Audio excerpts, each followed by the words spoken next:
Clark Kent. Hey guys, and this is just the eternal question. Who does Dutch pick in a fight between Brock and Meng Haku?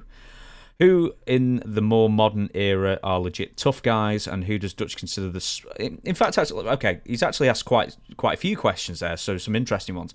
But the first one, Brock Lesnar versus Meng or Haku.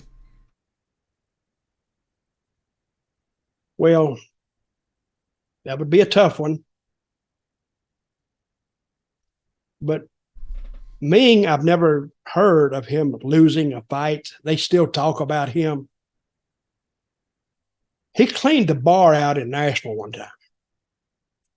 It was about 2:00 in the morning, and he'd started drinking, and he got into this fight with this guy, and the bars stay open all night in Nashville anyway.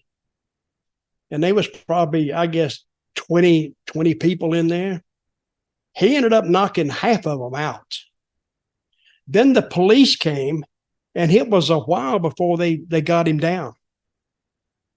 And it probably took the cops at least 20 minutes to get him, because he just went insane. He just went nuts. So if he fought, you say Brock Lesnar? Mm-hmm. Well, that would be a tough one, because amateur wrestling is a lot different than, fighting. And it's whoever got the first good shot in. And I don't know what kind of jaw Mr. Brock would have, or if Brock could get a shot in. But that, to me, would be a toss-up. Now, somebody else asked a question, what about Ming, Haku, and Andre? This is what I would say. If it didn't go more than 2 minutes, I'd say Andre. But if it went more than 2 minutes, I think Ming would maybe stomp a hole in him, because he would blow up. Probably Andre wasn't in that great of shape. And when he got to sucking wind, then Ming would have him. But I don't think it would come to that. No, Andre's had a fight or two, and that's probably going to happen. We can even sit and watch one of those at some point in the future. I want to throw in my 2 cents. You tell me what you think about it.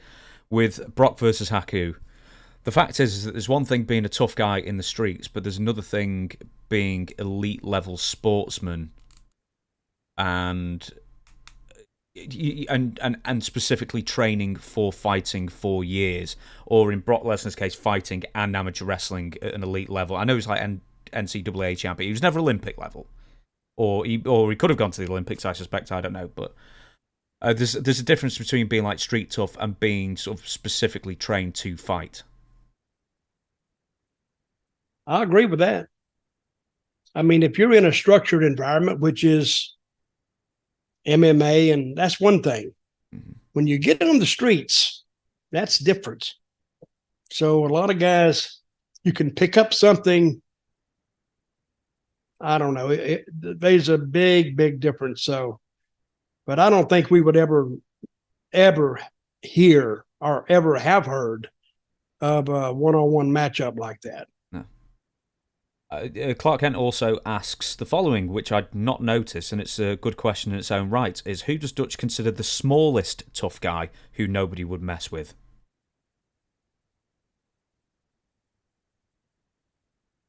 I've got a name for you if you're struggling. Okay, give it to me. Adrian Street. Yeah, he's one. A lot of the British guys were like that. They were tough.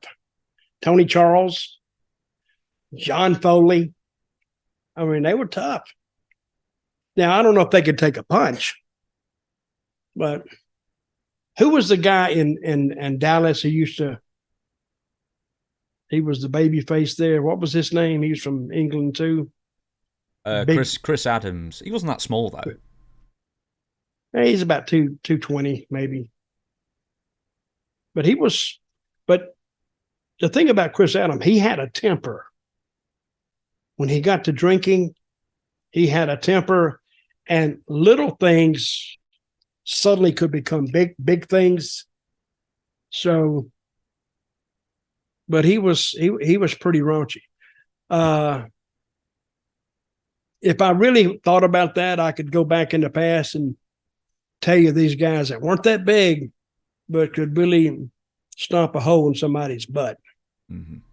Not mine, of course, because I was always the de-escalation guy. Yeah, and plus you had half a mop in your hand. Well, if I hadn't had the half a mop in my hand, I'd have went there and had my ass handed to me. See, there's a one thing of fighting, and then there's fighting to win. So if you're going to fight to win, who cares about the rules?